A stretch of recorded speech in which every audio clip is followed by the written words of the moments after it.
paz do Senhor a todos. Aqui quem vos fala é a pastora Lorena. E aqui a gente tá um pouco gripado, mas vamos continuar, né, com a nossa maratonar esses 12 discípulos. Mas antes de chegar lá, vamos entender um pouco sobre esse silêncio profético, né? Ontem, né? Não, segunda-feira a gente falou sobre os macabeus. Eles preservaram, né, o templo, preservaram o altar. E hoje a gente vai falar sobre João Batista, aquele que dá o fim a esse silêncio profético, tá? Como eu expliquei na aula anterior, o silêncio profético não significava o silêncio de Deus. A mão de Deus estava sobre, né, continuava sobre aquele povo. No entanto, havia esse silêncio profético, né? Eu sempre digo, um momento de silêncio com Deus é o momento da gente colocar em prática tudo aquilo que a gente aprendeu. E os macabeus, eles colocaram em prática aquilo que eles aprenderam, que foi a preservação do altar do Senhor, a preservação do templo do Senhor. E em Malaquias, né, a gente já viu em Malaquias, né, ele anunciando esse profeta, né? Eis que anuncia um percursor que preparar o caminho para o Messias. E nesse momento a gente vai ver o cumprimento da promessa. Em Malaquias também ele fala no 4, né, sobre o espírito de Elias. E como eu também já falei lá, né, na aula em Malaquias, esse espírito não significa uma reencarnação. Esse espírito de Elias significava a mesma ousadia, a mesma intrepidez, né, de denunciar o pecado, assim como Elias fez, que denunciou o pecado de Acabe, de Jezabel. Assim, João vai fazer diante dos fariseus, vai fazer diante o Herodes, né? Quem era, né, João Batista? Foi o percursor, né, de Jesus Cristo, considerado o último profeta em Israel. Os pais dele eram Zacarias e Isabel. Eles eram idosos e Isabel era estéril, né? O anúncio da sua concepção veio pelo anjo Gabriel ao seu pai, que era sacerdote. Ele estava no templo, né? E era o dia dele estar no templo e o anjo veio falar com ele. E por essa questão dele ser idoso, a mãe também ser idosa, ele meio que ficou com dúvida sobre aquela promessa. E ele passou os 9 meses de gravidez da Isabel mudo, em silêncio. O anjo tirou a voz dele. E a gente vai ver, né, no dia que eles vão anunciar o nome de João Batista, né, ele já nasce, né, já nasceu, e há o anúncio do nome João Batista. E quem faz esse anúncio é Isabel. Na grande realidade, pela cultura judaica é o homem, mas como ele não falava, Isabel, ela fala, né, que seria João Batista. E alguns, né, meio que João Batista, mas não tem ninguém na sua família com o nome de João Batista.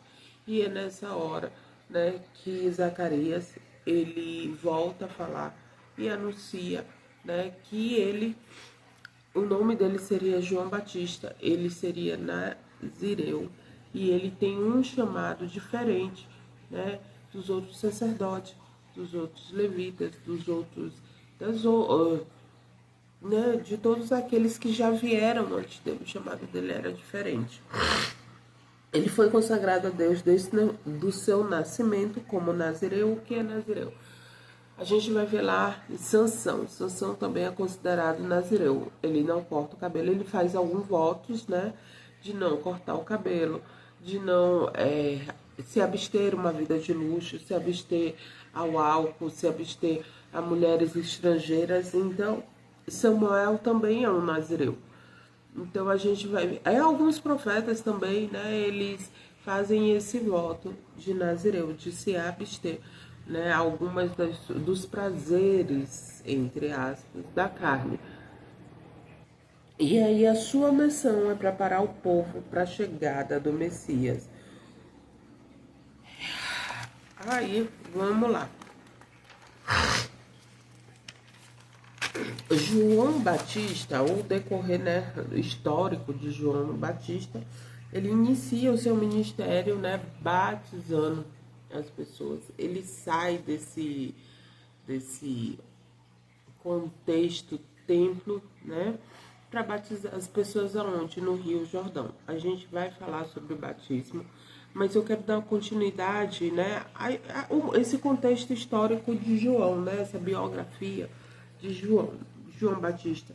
Ele é preso, né, a sua morte. Ele foi preso, decapitado a mando de Herodes Antipas, por denunciar o seu relacionamento com sua cunhada, Herodias. Então, esse, né, o início, a sua biografia, desde o seu nascimento, a sua concepção e sua morte. Ele se tornou o primeiro mártir da fé. E aí a gente vai entender, o seu ministério ele é marcado pelo batismo.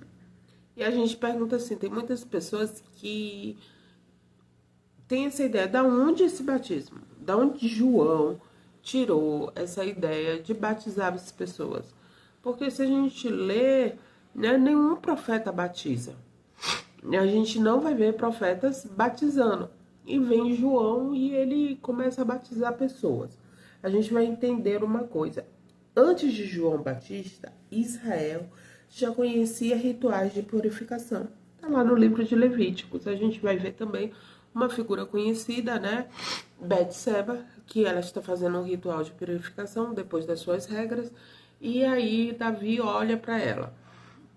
Então a gente vai ver, né, que já existia esse ritual de purificação. Quem fazia? Sacerdotes, pessoas comuns faziam essa lavagem cerimonial, como purificação, separação e santidade. Os profetas começaram a ampliar o seu significado, não apenas para a lavagem do corpo, mas para lavar o seu coração. Está lá em Ezequiel. Ezequiel, ele é esse precursor, né, do batismo, esse significado do batismo, né, de lavar o seu pecado, a impureza do seu coração. Aonde está isso? Ezequiel 36, 25. Aspergirei água pura sobre vós. Né? E aonde está mais isso? Zacarias 13:1. Haverá uma fonte aberta para remover o pecado e a impureza. E nesse contexto, né? Aqui eles estão, vamos dizer assim, eles estão anunciando algo que ainda vai acontecer, né? Algo, né? Uma purificação de águas e uma renovação do quê? Da fé. Só que no segundo templo de Zorobabel, aí sim surgem os banhos ritualísticos, que é o mikvah. Não era feito, esse mikvah era exatamente não o batismo, mas um banho. Não era feito somente no templo, era feito em casas de gente rica, comunidade judaica e áreas de peregrinação, como a gente viu lá em Betseba, né, casa de alguém, né, que é rica. A gente vai ver também nos templos, né, e lugares que as pessoas utilizavam para peregrinar. Em rios, né, o mikvah precisava de uma fonte natural de água corrente, uma nascente, né, ou água da chuva. A gente vai entender o seguinte, não existia chuveiro, tá? Que a gente abre lá, cai a água, não. De onde era retirada essa água? Era uma água da nascente ou água de chuva. O mikvah está ligado à vida comunitária de uma pureza espiritual, né? É uma preparação, um retorno espiritual. João Batista não aparece do nada, ele surge com um povo que já conhecia essa água ritual, mas ele muda o foco para que todos busquem arrependimento, né? O mikvah era destinado só aos judeus, né? Só as pessoas de boa índole, né? E João Batista, ele vai expandir esse batismo, esse ritual, né? Essas águas ritualísticas. João Batista conhecia, pegava algo conhecido e transformou num anúncio profético. Então ele pegou, né, bem antes, que era lá em Levítico, né? Os profetas anunciaram. No segundo templo houve esse mikvah. O João Batista, ele transforma, né, esse banho em algo profético. Então agora não era mais lavar-se porque está impuro, mas para você se arrepender e preparar-se para o reino que iria vir. O batismo de João era para o arrependimento, para a preparação de um reino, para mudança interior e essa expectativa messiânica, né, que um Messias iria chegar. Ele saía do ambiente institucional, templo, entre sacerdotes, um sistema religioso oficial para aparecer no deserto, no Jordão, e chamar esse povo. O Rio Jordão, nesse contexto, né, ele representa mais algo simbólico. A gente vai lembrar lá em Josué, né? Josué, apesar... Vamos lá um pouquinho antes. Israel, ele sai do Egito, passa 40 anos peregrinando e há uma promessa. Só que essa promessa está do outro lado do Rio Jordão, que é a terra prometida. Então, essa questão do batismo no Jordão vem também ligado a essa questão da terra prometida, né? De uma travessia, de uma renovação. Então, Israel precisava atravessar mais uma vez para o outro lado. A gente vai entender uma coisa. O batismo, vamos trazer para hoje, o batismo, ele é sinônimo de salvação? Em tese, sim, mas em prática, não. Por quê? Porque a palavra diz que aquele que crê em quê? Em Jesus, né? É um requisito, o batismo é um requisito. Porque se você crê em Jesus, nova criatura você é. Né? Nesse tempo João Batista, a gente poderia entender o seguinte, que todas as pessoas que se batizaram, elas criam, né, nessa renovação, nessa chegada messiânica, nesse reino, né, que ia chegar, nessa preparação. Ele estava preparando, né, para que o rei chegasse.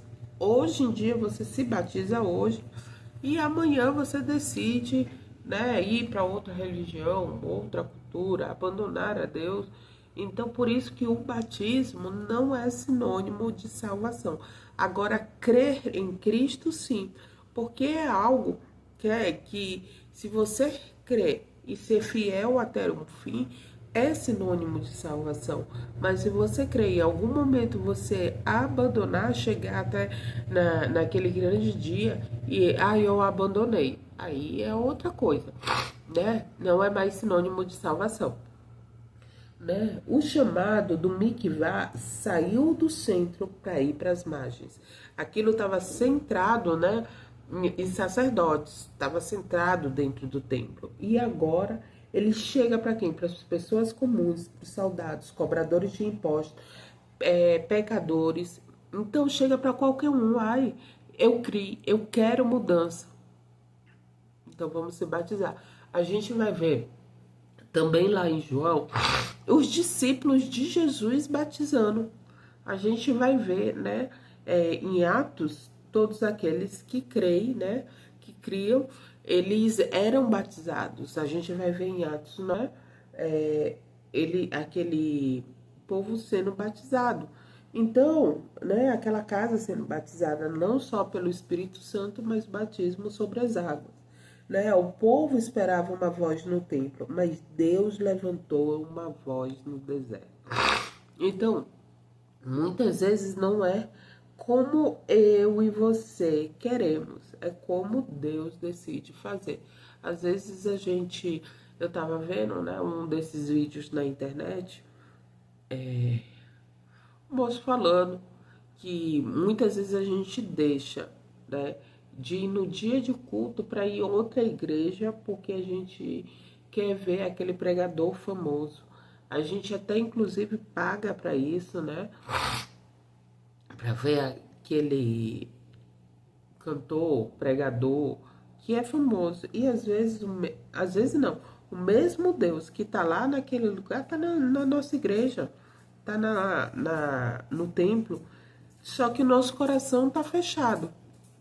Tá fechado porque a gente acha que só o pregador famoso ele tem a palavra de Deus, né? Ele conduz a palavra de Deus. E às vezes o culto não é por essa questão de ser famoso ou não ser famoso. O culto, ele está voltado aonde está o meu coração, né? Talvez, né, essas pessoas que têm essa ideia, o culto dele está voltado, né, a algo que seja famoso e não voltado a Deus. Porque quando está voltado a Deus, as bênçãos correm atrás da gente. Não é a gente que corre atrás de bênção. Não é a gente que vai correr atrás, né, do pregador, do cantor, né? As bênçãos correm atrás da gente. E por que as bênçãos não estão correndo atrás, né, de nós? É esse um questionamento que eu quero te levar hoje, né? Por que as bênçãos não estão correndo mais atrás de você? E uma dica que eu deixo, talvez porque o seu coração não esteja em Deus, esteja num culto, né? Numa festividade, numa pregação de um famoso. Se você, para ter um culto avivado, você precisa que seja um congresso ou uma festividade, você ainda não conhece quem é Deus. Se para você ter um culto, né, cheio do Espírito Santo, você precisa sair da sua igreja de origem para ir, né, num ginásio para ver um pregador, um cantor, você ainda não está entendendo quem é o seu pai. Porque Deus, ele destruiu, ele permitiu a destruição de um templo como o de Salomão para levantar um templo como o de Zorobabel. Porque ele estava dizendo assim, eu não me importo. Eu não me importo, né, com essa ideia de ouro e de prata. Eu não me importo com essa ideia, né, de luxo, né, de ostentação. Eu não me importo. Então, às vezes a gente não conhece o Deus que a gente serve, o Pai que a gente serve, e a gente ainda não conhece as promessas de Deus sobre a nossa vida. Então, vamos continuar lá. Então, há uma quebra, aí se inicia a quebra do silêncio profético. E aí a gente entendeu sobre a biografia de João Batista, o seu nascimento, né, a sua concepção, até sua morte. Entendemos sobre essa questão do batismo, né, que é um arrependimento. Se você buscar, né, essa questão do batismo, dá até uma aula, né, sobre para a gente ensinar sobre as pessoas sobre o batismo. E agora a gente vai começar essa quebra do silêncio profético. Agora a gente vai começar a entender sobre o ministério de João Batista. João Batista aparece no deserto com vestes simples, né? Uma mensagem forte e um chamado de arrependimento. Os profetas menores diziam: o Messias virá. João Batista, ele está dizendo: ele está entre vós.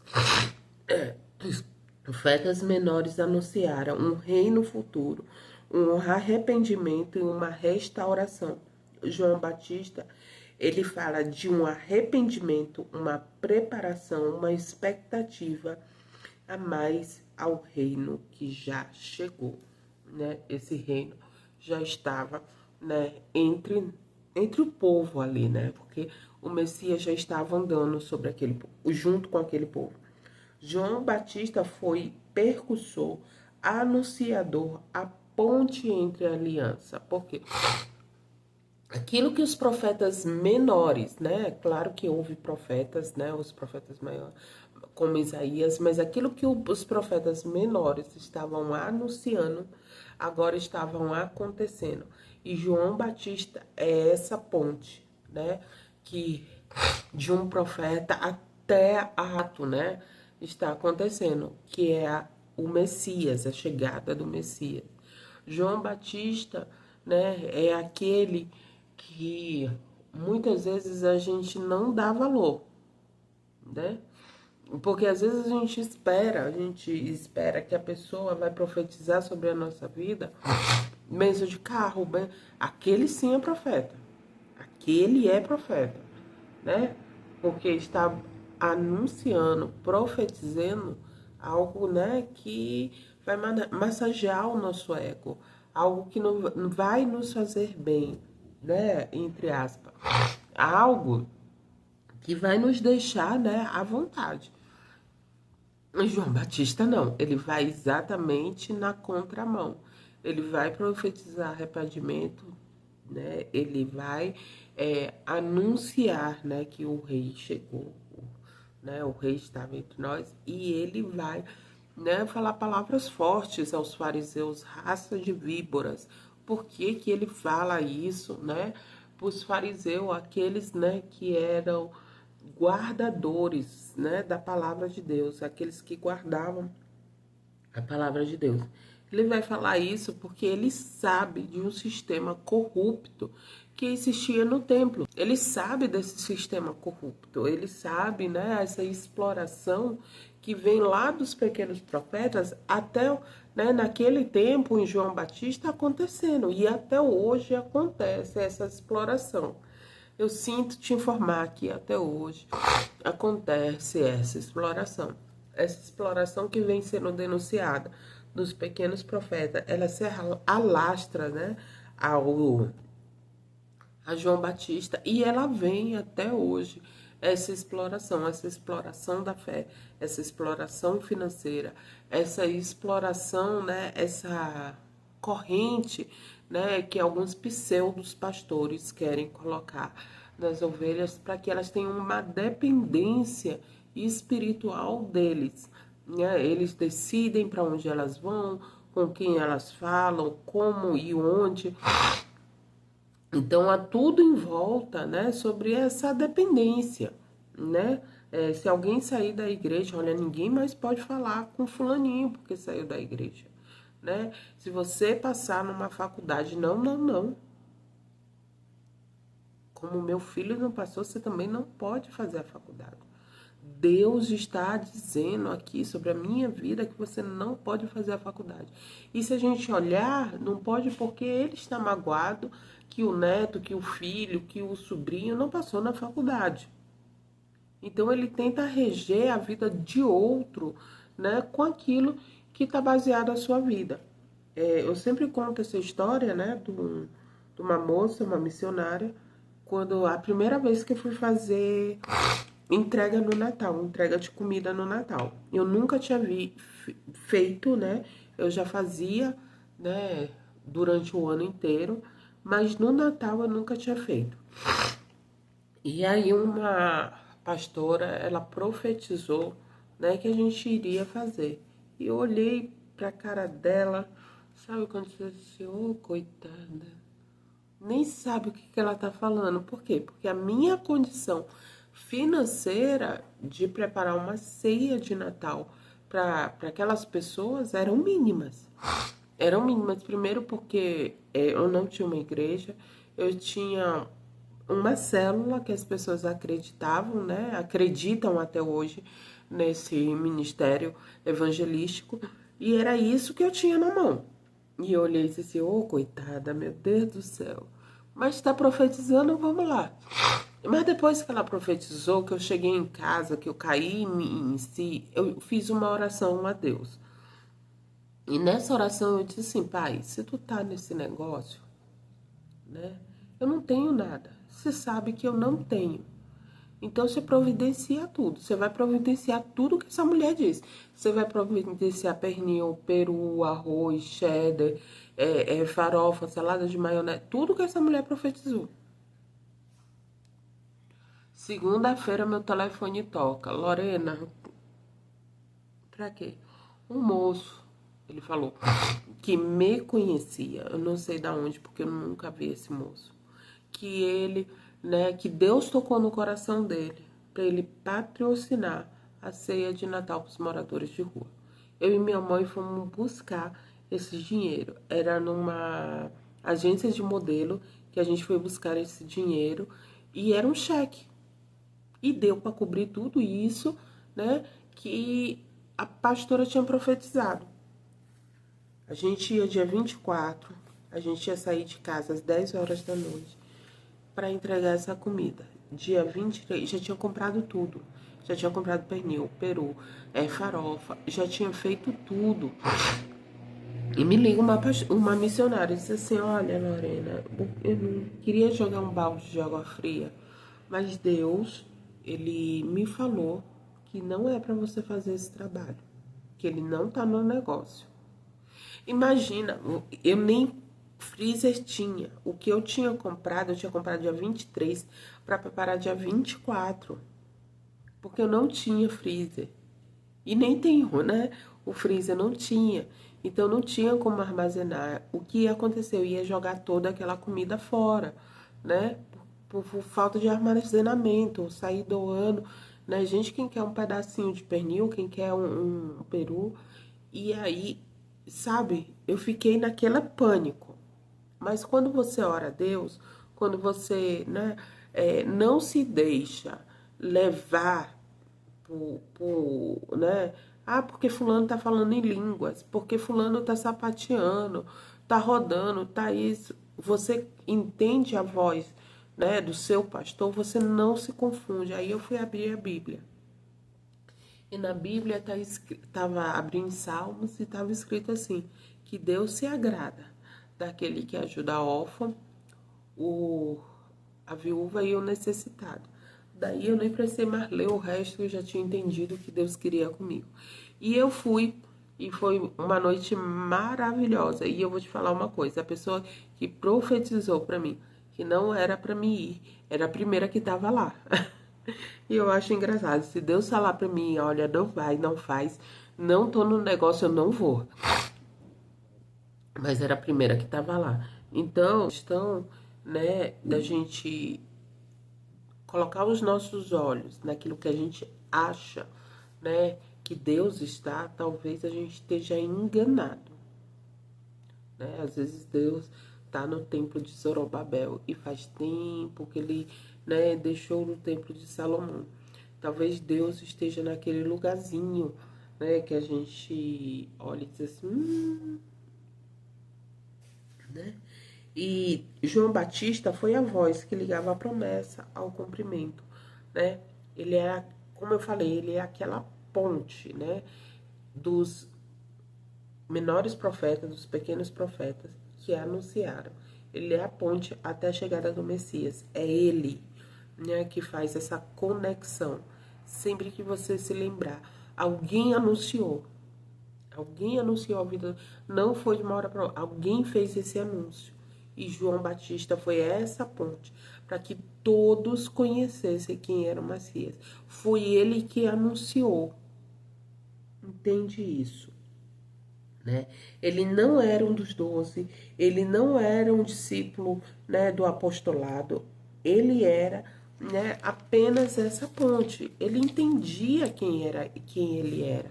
Agora a gente vai começar a entender essa identidade ministerial de João Batista, que foi única, né, exclusiva sobre a vida dele.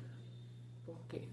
Porque a gente vai vendo um homem, né, que ele se apaga, se diminui para que todos olhem, todos vejam o Messias, né? Ele foi o único. Por que você disse que ele foi o único? Porque apesar de Elias, né, Eliseu, Isaías, até os pequenos profetas, Daniel, eles não tiveram essa oportunidade de poder anunciar o Messias. Então, por isso que eu digo que essa identidade do ministério dele era única, né? Ele foi o único profeta, né, que ele teve essa oportunidade de anunciar no Messias, e ele fez isso com excelência. Ele não permitiu, né, que o seu ego, né, subisse e ele tentar usurpar o lugar de qualquer um que seja. Tanto é que as pessoas quando perguntavam quem tu és, ele vai dizer: eu não sou Cristo, eu não sou Elias, eu não sou nada disso, eu sou uma voz que clama no deserto. Agora imagine, muitos de nós, né, muitos pastores, que eu falo assim, pseudos pastores, né? Se Deus disser assim, vai pro deserto, e tu vai falar o quê? Apenas um sermão. Que sermão? Arrependei-vos. Minha irmã, não vai. Não vai. Eu conheço pastores, né, que quando falar, vamos pregar aqui na comunidade? Não. Na comunidade, não. Meu carro nem chega lá, nem entra lá. Né? Por quê? Porque não tem nem essa disponibilidade de andar 100 metros, 200 metros a pé para entrar na comunidade. E ele não quis ocupar o lugar, né, nem dos antigos profetas e nem do Messias. Por que dos antigos profetas? Como eu disse, ele vai dizer que ele não é Elias. Ele não é Elias. Se é Elias, não, não sou. Se é o Messias, também não. Então, ele é um profeta que está chamando a atenção. Mas não, né, para os fariseus, não de forma positiva, né? Para aqueles que estão às margens, né, como os pecadores, soldados, cobradores de impostos, de forma assim positiva, porque havia uma inclusão, né, de Deus na vida deles. Como eu falei, com Roma administrando Israel, né, existia a Judéia, Galiléia e Samaria, né? Então, aquele povo já não era mais exclusividade, né? Um povo exclusivo das 12 tribos. Já era um povo, né, com uma mistura cultural de Roma. Ele veio com uma mistura cultural da Pérsia, helenísticos, né? Salvo aqueles que estavam exclusivamente em Jerusalém. Mas ao longo da história a gente vai ver muitos reis querendo introduzir a sua cultura dentro de Jerusalém, né? E homens como Macabeu se levantando para preservar o altar, para preservar a cultura, mas em um momento ou outro, né, muitas vezes é corrompida essa cultura, né? Por uma questão seguinte, a gente vai ver lá em Ageu, Zacarias e Malaquias após o exílio. Aquele povo, a gente vai pegar povos que já estão casados com estrangeiros. Os filhos deles já falavam, né, aquela língua local, ele já não falava mais, né, a língua de Jerusalém, né, ele já falava outra, a língua, né, do exílio que eles estavam, eles já tinham aquela cultura, então eles já nem mais conheciam, né, os costumes, tanto é que Esdra é aquele que vai ensinar, que vai lembrar sobre essa cultura messiânica, né? Messiânica não, mosaica, desculpa, de Moisés. Então, fica claro em João 1, né? João 1, eu falo no contexto geral, porque João 1, a partir do capítulo mais ou menos 23, não é certeza, gente, olha, lê lá, vai falar exatamente de João Batista, né? Que ele sabia para que ele havia sido concebido através de dois idosos. Ele sabia. Ele sabia que ele havia sido concebido não para brilhar, mas para apontar, né, a luz ao Messias. Ele sabia, né, que esse era o ministério dele. Tanto é que a gente vai continuar lá em João 1, ele está com os discípulos dele. João Batista tem os discípulos dele. E ele aponta para o Messias, ele fala que aquele é o Messias quando Jesus está passando. E 2 dos seus discípulos, André e provavelmente João, vão atrás dele. E em nenhum momento a gente vai ver João se melindrando. Em nenhum momento a gente vai ver João questionando, João, porque ele sabia que era necessário, que eles precisavam ir atrás do Messias, que ali era o caminho, que ali era a verdade, que ali tinha vida. Ele sabia, né? Então, ele sabia que ele precisava conduzir aquele povo, mesmo que fossem os discípulos dele, para Jesus.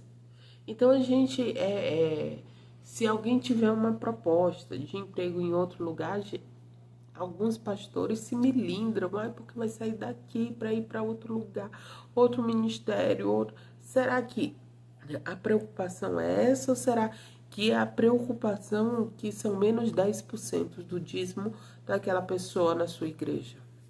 Né? Porque a gente precisa, né, em a todo momento apontar, né, para o melhor para aquela pessoa. E a gente está olhando melhor para nós mesmos, né? E a gente vem com João Batista, ele totalmente na contramão do que somos hoje. Totalmente, né? Muitos de nós somos narcisistas, né? A gente usa o nome de Deus para o próprio benefício, né? E a gente vê que ele não perdeu espaço, ele cumpriu o seu propósito, ele encontrou, né, o que Deus havia preparado para ele, né? Ele se encontrou nesse contexto, quando muitas vezes, né, até foi um vídeo também que eu vi de um professor, ele falando, né, que muitas vezes a gente acha que ministério é plano de carreira, né? Que você começa como diácono e vai acabar como pastor. E não é plano de carreira. Porque às vezes você é um bom diácono, mas você será um péssimo pastor. E aí o que acontece, né? Você unge aquela pessoa, você perdeu o diácono e não tem o pastor. Porque aquela pessoa não entende e você, como pastor, não sabe guiá-lo, né, sobre os ministérios. Você não sabe guiá-lo sobre ministérios porque você acha que é plano de carreira, né? Quando já entra na igreja, né, em menos que um mês você já unge aquela pessoa porque ela fala bem, ela tem uma boa oratória. Talvez ela não tenha caráter, né?